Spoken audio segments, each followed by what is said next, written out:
नमस्कार दोस्तों, स्वागत है आप सभी का आपके अपने यूट्यूब चैनल अमन प्रयास जीके, जिसमें जैसा कि फ्रेंड्स आज है आपका 10 जून और 10 जून से आपका DSSB जेल वार्डर का एग्ज़ाम था, जो कि फर्स्ट शिफ्ट का भी समाप्त हो गया था और अभी आपका सेकंड शिफ्ट का एग्जाम समाप्त हो गया है। सेकंड शिफ्ट में आपके 40 जीके के प्रश्न पूछे गए थे। उन 40 जीके के प्रश्नों में से अधिकांश सेट प्रश्न जो कि मुझे प्राप्त हो गए हैं, उन सभी प्रश्नों को देखेंगे, साथ में उनसे जुड़ी इंपॉर्टेंट एक्स्ट्रा फैक्ट्स को भी देखते चलेंगे जिनका नेक्स्ट शिफ्ट में एग्जाम होना बाकी है। तो चलिए वीडियो को स्टार्ट करते हैं। वीडियो को स्टार्ट करने से पहले दोस्तों आपको बता दें, इसका जो PDF है आपका टेलीग्राम चैनल पर मिल जाएगा, लिंक डिस्क्रिप्शन में दिया गया है, तो आप लोग जाकर वहाँ से ज्वाइन जरूर कर लीजिएगा।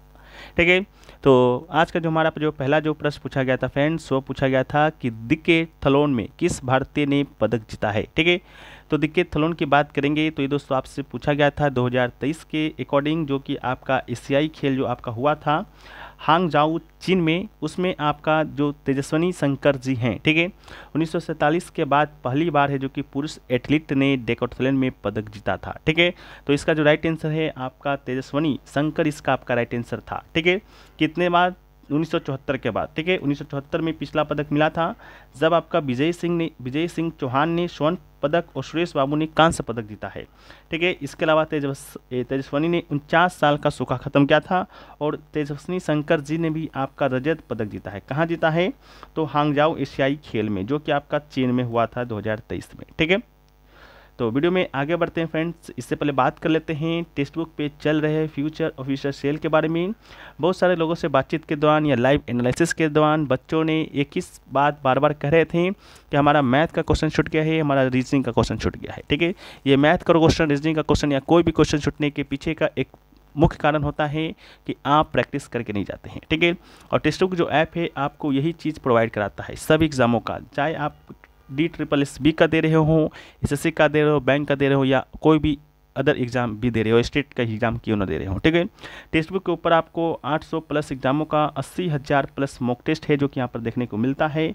इस पर अभी आपका ऑफर भी चल रहा है यली टेक्स्ट बुक पास प्रो पर मात्र आपको 466 रुपये में। पास प्रो कहने का मतलब है सभी एग्जामों का मॉक टेस्ट तो मिलेगा ही मिलेगा, साथ में PYQ मिलेगा।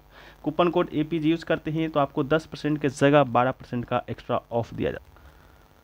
जैसा कि हम लोग बात कर रहे हैं DSSB का, तो DSSB दोस्तों आपको सर्च बार में सर्च कर लेना है। इसके बाद दोस्तों आपको यहाँ पर सर्च कर देना है। जैसे ही आप सर्च कीजिएगा दोस्तों आपको यहाँ पर DSSB से रिलेटेड सभी एग्जाम आपको यहाँ पर देखने को मिलेंगे। इसके अलावा आपको टेस्ट सीरीज पर क्लिक कर देना है। टेस्ट सीरीज पर क्लिक करने के बाद दोस्तों आपको यहाँ पर देख सकते हैं DSP PGT, DSP personal assistant या जेल वार्डन या वार्डर असिस्टेंट सुपरिटेंडेंट, सभी का आपको यहाँ पर मिल जाएगा। बस आपको क्या करना है, लिंक डिस्क्रिप्शन में दिया गया है, वहाँ जाना है, आपको क्लिक करना है, ऐप को डाउनलोड करना है और कूपन कोड APG यूज़ करना है। चलिए वीडियो में हम लोग आगे बढ़ते हैं।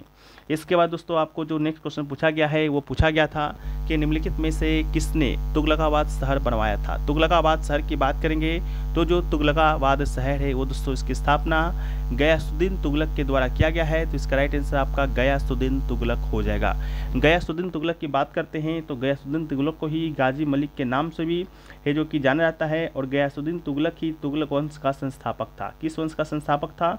तुगलक वंश का संस्थापक था। तो तुगलक वंश का स्थापना किसने किया था? गयासुद्दीन तुगलक ने किया था, और तुगलकाबाद शहर की भी स्थापना इसने ही किया था।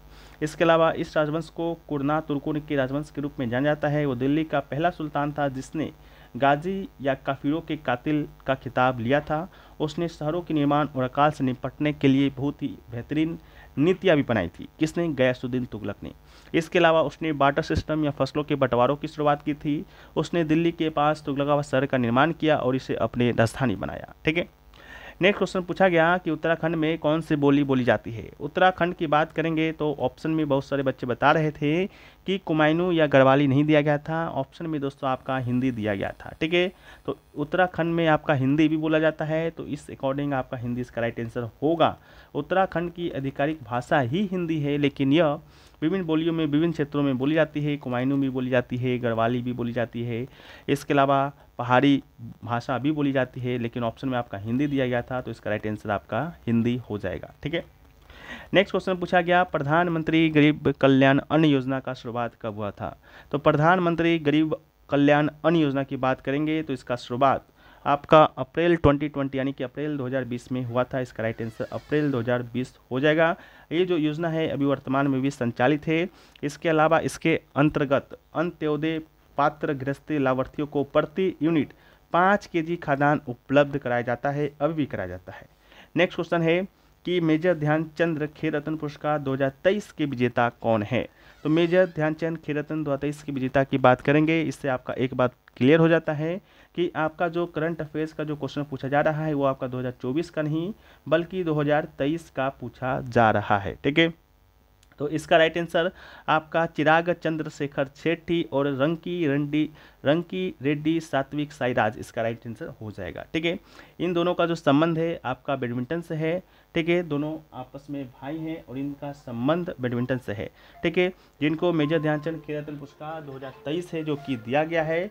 मेजर जो ध्यानचंद खेल रत्न पुरस्कार है इसका पहले का नाम था पूर्व नाम था राजीव गांधी खेल रत्न पुरस्कार, जो कि 2022 में इसका नामकरण कर मेजर ध्यानचंद खेल रत्न पुरस्कार कर दिया गया था। ठीक है, ये भारत में दिए जाने वाला सबसे बड़ा खेल पुरस्कार है, इसको भी आप याद रखिएगा।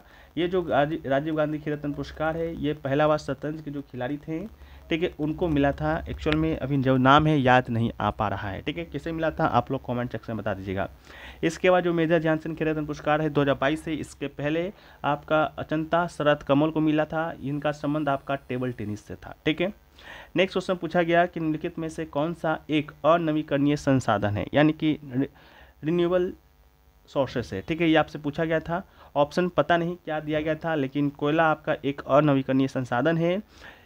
इस प्रश्न से रिलेटेड जो भी एक्स्ट्रा फैक्ट्स हो सकते हैं, अनवीकरणीय संसाधन या नवीकरणीय संसाधन, उसको हम लोग देखने का प्रयास करते हैं ताकि नेक्स्ट में अगर इनसे संबंधित कोई प्रश्न पूछा जाए उसको आप गलत ना करें। ठीक है, पहले हम लोग देखते हैं अनवीकरणीय संसाधन को। अनवीकरणीय जो संसाधन है, जिन स्रोतों को नष्ट किए जाने के बाद उन्हें बदला या पुनः उपयोग नहीं किया जा सकता है, उन्हें अनवीकरणीय संसाधन कहा जाता है। ये संसाधन सीमित होती हैं, इसलिए उनका उपयोग सीमित रूप से किया जाता है। यह पर्यावरण के अनुकूल नहीं है क्योंकि कार्बन उत्सर्जन की मात्रा अधिक होती है।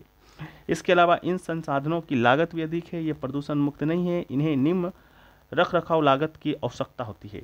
इसके अलावा इसके एग्जाम्पल हैं, कोयला हो गया आपका अनवीकरणीय है, तेल हो गया, परमाणु ऊर्जा हुआ, पेट्रोलियम, प्राकृतिक gas, battery, cell gas, phosphate, इसके कुछ उदाहरण भी हैं।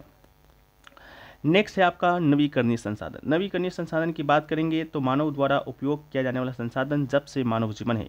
इन संसाधनों का उपयोग हमारे पूर्वजों के द्वारा प्रकाश, आश्रय, परिवहन, खाना पकाने, तापन, नुकसान से सुरक्षा जैसे दैनिक उद्देश्यों के लिए किया जाता था। उन्हें ऊर्जा के गैर पारंपरिक स्रोतों के रूप में भी जाना जाता है। उदाहरण की बात करते हैं तो मृदा हो गया, जल निकाय, सूर्य हो गया, पवन हो गया, ज्वारीय ऊर्जा, भूतापीय, वन हो गया, पर्वत हो गया, वन्यजीव हो गया, वायुमंडलीय संसाधन हो गया। इनका असीमित उपयोग किया जा सकता है। ये पर्यावरण के अनुकूल होते हैं, लागत भी इसका कम होता है, प्रदूषण मुक्त भी होती हैं। इसके अलावा इन्हें उच्च रखरखाव लागत की आवश्यकता होती है। ये आपका स्थायी संसाधन है। ये पृथ्वी पर मौजूद जीवन को कोई नुकसान नहीं पहुँचाते हैं। नेक्स्ट क्वेश्चन है कि किस वर्ष तमिल को भारत सरकार के द्वारा शास्त्रीय भाषा घोषित किया गया था। तो यहाँ से आपका एक टॉपिक और निकल कर आया, शास्त्रीय भाषा। ठीक है, शास्त्रीय भाषा की बात करेंगे तो वर्तमान में 6 ऐसे भाषा हैं जिन्हें शास्त्रीय भाषा का दर्जा प्रदान किया गया है। किसी भाषा को शास्त्रीय भाषा का दर्जा प्रदान कौन करता है, तो भारत सरकार के द्वारा किया जाता है। तो तमिल को 2004 में शास्त्रीय भाषा का दर्जा प्रदान किया गया था। तो इसका राइट आंसर 2004 होगा। जैसा कि हमने कहा कि वर्तमान में 6 भाषा ऐसे हैं जिन्हें शास्त्रीय भाषा का दर्जा दिया गया है, तो उन 6 भाषाओं को देखते हैं।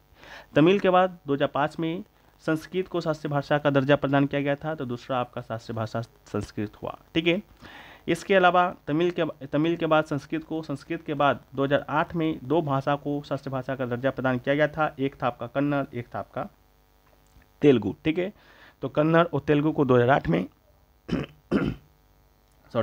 इसके अलावा 2013 में मलयालम भाषा को शास्त्रीय भाषा का दर्जा प्रदान किया गया था, तो मलयालम को 2013 में। और सबसे जो नवीन जो आपका शास्त्रीय भाषा है वो है आपका ओडिया, जो कि उड़ीसा में बोला जाता है। ठीक है, इसको 2014 में शास्त्रीय भाषा का दर्जा प्रदान किया गया था। ठीक है, तो याद रहे सबसे नवीन भी पूछा जा सकता है, सबसे प्राचीन शास्त्रीय भाषा पूछा जाता है। तो सबसे प्राचीन आपका हो जाएगा तमिल, सबसे नवीन हो जाएगा ओडिया। तमिल तमिलनाडु में, ओडिया उड़ीसा में बोला जाता है। ठीक है, इसको भी आप लोग याद रखिएगा। अगला क्वेश्चन देखिए पूछा गया है, वो पूछा गया कि बिहार का मुख्य त्यौहार कौन सा है। ठीक है, बिहार का पर्व से संबंधित कोई प्रश्न आपसे पूछा गया था। हालांकि प्रश्न क्या पूछा गया था इसका अभी तक कोई भी नहीं निकल कर आया है एग्जैक्ट प्रश्न का उत्तर क्या था। लेकिन बिहार में मनाए जाने वाले कुछ हिंदू त्यौहारों को देखें तो जिसमें सबसे प्रमुख आपका छठ पूजा है, बहुत ही फेमस है बिहार का। बिहार के साथ साथ उत्तर भारत में ही फेमस है। दिवाली हो गया, होली हो गया, मकर संक्रांति, दुर्गा पूजा, सरस्वती पूजा, रामनवमी, हालांकि इसमें से कोई एक ही होगा मेरे ख्याल से।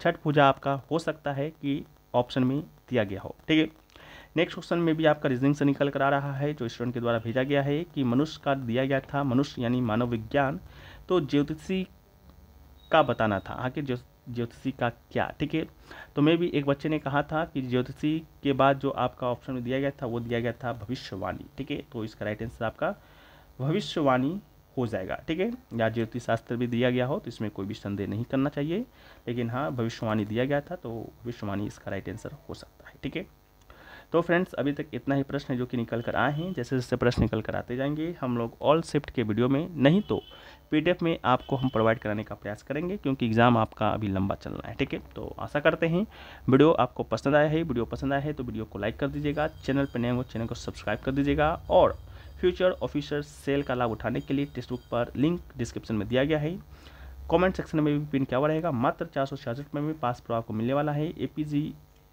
कूपन कोड को यूज कीजिएगा, 12% का लाभ उठाइएगा। मिलते हैं नेक्स्ट वीडियो में, जब तक के लिए जय हिंद, वंदे भारत, वंदे मातरम।